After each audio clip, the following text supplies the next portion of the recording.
My name is Jamie Friend, and I'll be talking to you a little bit today about virtue ethics and Aristotle.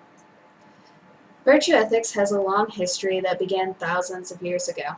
Aristotle is famed for his contributions and creations of this theory. Many of the concepts, however, are even older than Aristotle, originating in ancient China.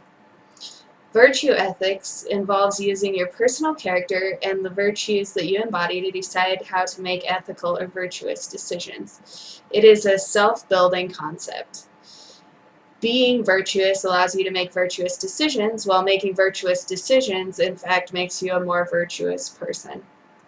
It is believed that children are born with a certain natural virtue, and developing practical wisdom allows them to bring these virtues to fruition, which will allow them to become more virtuous adults. Some of the virtues a person should strive toward include courage, generosity, justice, truthfulness, caring, and consideration. Virtue ethics is composed of three separate concepts: virtue, phronesis, and eudaimonia. People make virtuous decisions, carry them out using phronesis, or practical wisdom, and hopefully achieve eudaimonia, which is defined as happiness or well-being. There is no doubt that virtue ethics gives business people and other professionals a perspective to analyze ethical issues and an understanding of why human beings choose to be ethical. To help understand this concept and compare it to other schools of ethical thought, I have created an example. Madeline runs an orphanage. She is having issues securing funds, and the children aren't receiving the nutrition they require to be healthy.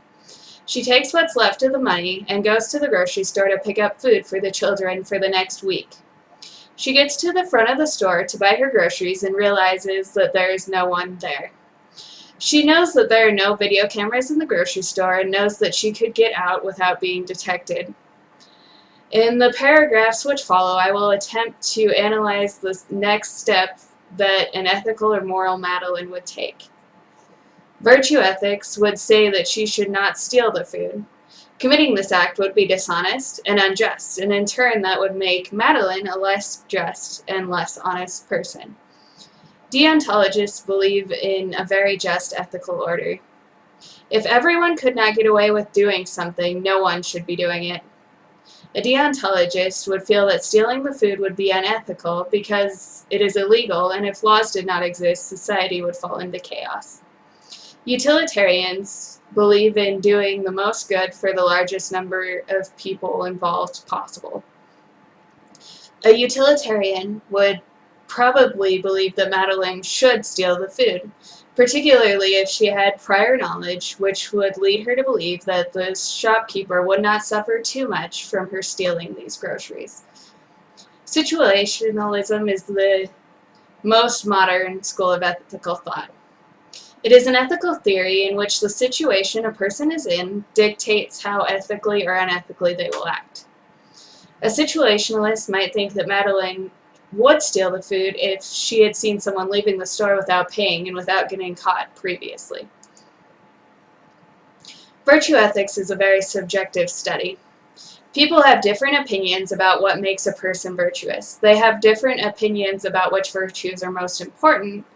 Therefore, people's vision of virtue ethics varies a lot from person to person. Due to this inconsistency, it is virtually impossible to write a single guideline about how to become good or virtuous under virtue ethics. The best solution the virtue ethicists have come up with to solve this problem is to choose people to follow the actions of a good moral exemplar, such as George Washington or Honest Abe. Another thing that people say is a weakness is lack of research on virtue ethics.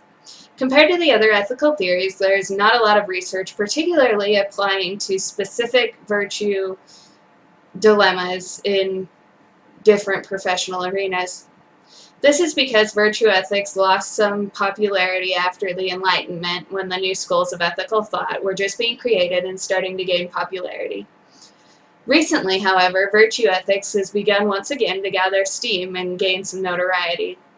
While people see this as a weakness, I just think it means that there's room for improvement and growth in virtue ethics. Thanks so much for listening.